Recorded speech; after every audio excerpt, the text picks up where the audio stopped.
to real estate success with Rents by Property Channel สนับสนุนโดยเสี่ยคงในไฟคลื่นคู่ใจของคนสำเร็จ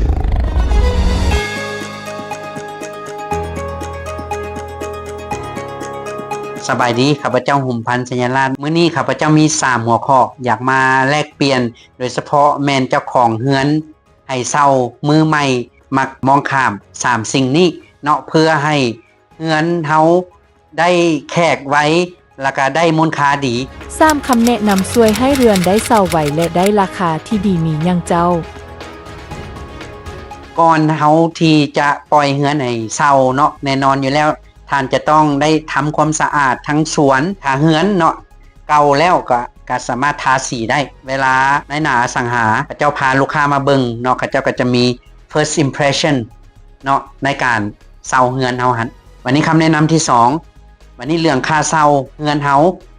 เนาะก็ต้องได้มาเบิ่งคืนว่าเฮือนของเฮานี่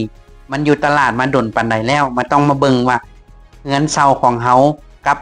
ราคาเซาเฮือนของเฮากับตลาดนี่มันเป็นราคาตลาดบ่ราคาสูงก่อนบ่ราคาสูงกว่าตลาดบ่จังซี่นี่เฮาก็ต้องได้มาเบิ่งคืนเนาะฉะนั้นราคาเซากับตัวเฮือนก็จะต้องให้มันเหมาะสมกันกับมูลค่าตลาดเรื่องที่3ก็แม่นเรื่องใจบริการของเจ้าของเฮือนเนาะเวลาพาลูกค้าไปเบิ่งเฮือนปึ๊บนี่ทางลูกค้าเพิ่นก็จะฮู้เลยว่าโอ้เจ้าของเฮือนมาบริการ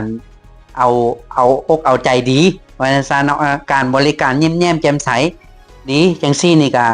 ลูกค้าผู้เขาจะมาเซาเขาก็มีความประทับใจอย่าลืมว่า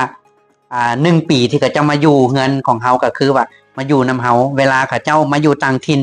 เขาเจ้าก็ต้องการมีคนที่มีหยังเขาเจ้าก็สามารถเป็นที่ปรึกษาเขาจะให้เขาเจ้าได้เนาะอันนั้นก็เป็น1ในความรู้สึกของลูกค้าที่เฮาบ่ได้ลงทุนอีหยังแต่ว่ามันมีความประทับใจภายในเนาะอันนั้นก็มี3หัวข้อที่อยากมาแลกเปลี่ยนสำหรับเจ้าของเฮือนมือใหม่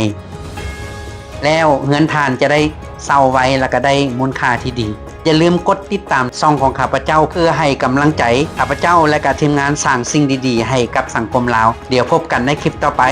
สบายดี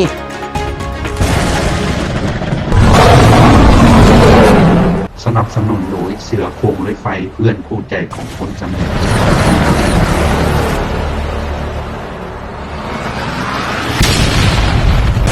มีจำหน่ายตามห้างมินิมาร์ทใกล้เงินหา Your key to real estate success with Rents by Property Channel